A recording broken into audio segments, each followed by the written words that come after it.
Bonjour à tous. Aujourd'hui, on s'attaque à un chapitre absolument central de votre programme de terminale, la place de l'Union européenne dans la mondialisation. C'est un sujet qui est à la fois passionnant et plein de paradoxes. D'un côté, on a un véritable géant économique, un pôle commercial de premier plan, et de l'autre, un projet politique qui semble parfois douter de lui-même, traversé par de sacrées tensions. Notre but, ensemble, ça va être de décortiquer cette double réalité. La question qui va nous servir de fil rouge, notre problématique pour le bac, en quelque sorte, c'est celle-ci. Est-ce que l'Union européenne est une puissance qui s'assume, ouverte sur le monde, ou est-ce qu'elle ressemble plus à une sorte de forteresse assiégée, fragilisée par ses propres divisions internes ?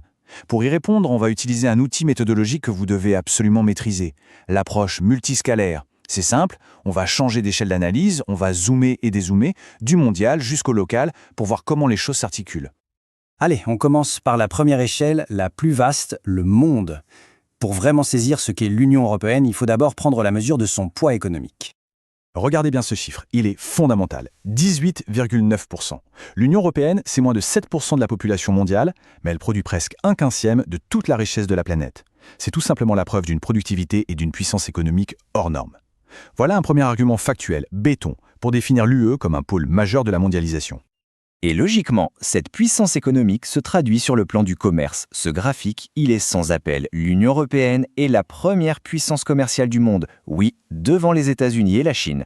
Alors comment on explique une telle performance ? Il y a deux grands moteurs. D'abord, l'intensité incroyable des échanges à l'intérieur même de l'Union, et ensuite une politique très active de signature d'accords de libre-échange avec le reste du monde, comme le CETA avec le Canada par exemple.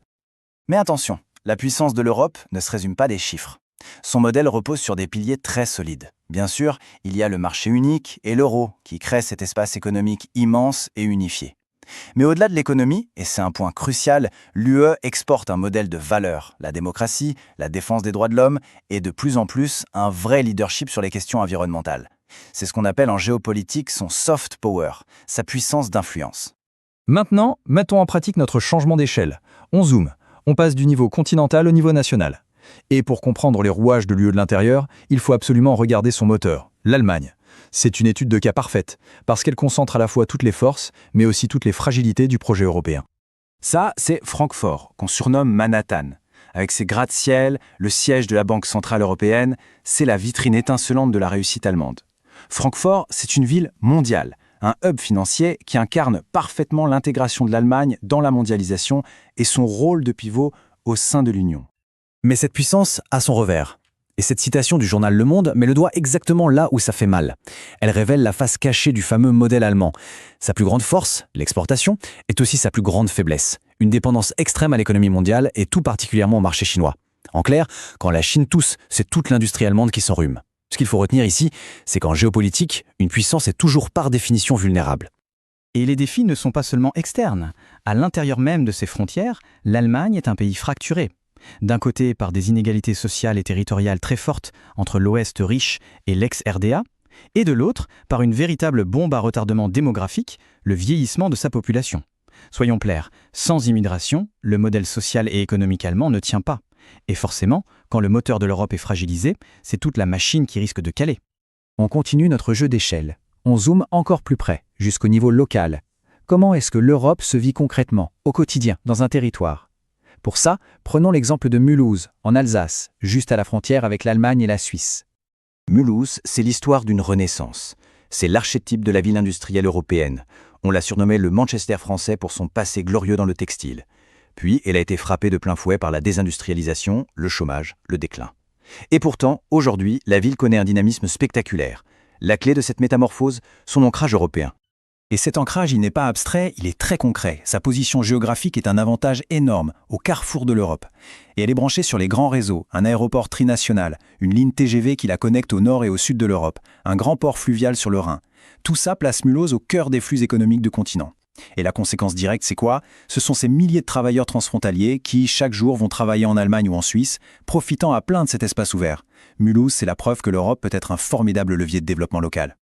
Bien, après avoir exploré ces différentes échelles, on en revient au débat de fond, à la tension qui traverse toute l'Union européenne aujourd'hui.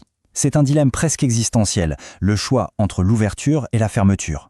L'exemple même de Mulhouse et de ses travailleurs frontaliers, tout ça repose sur une idée d'ouverture, une idée qui est aujourd'hui de plus en plus remise en cause.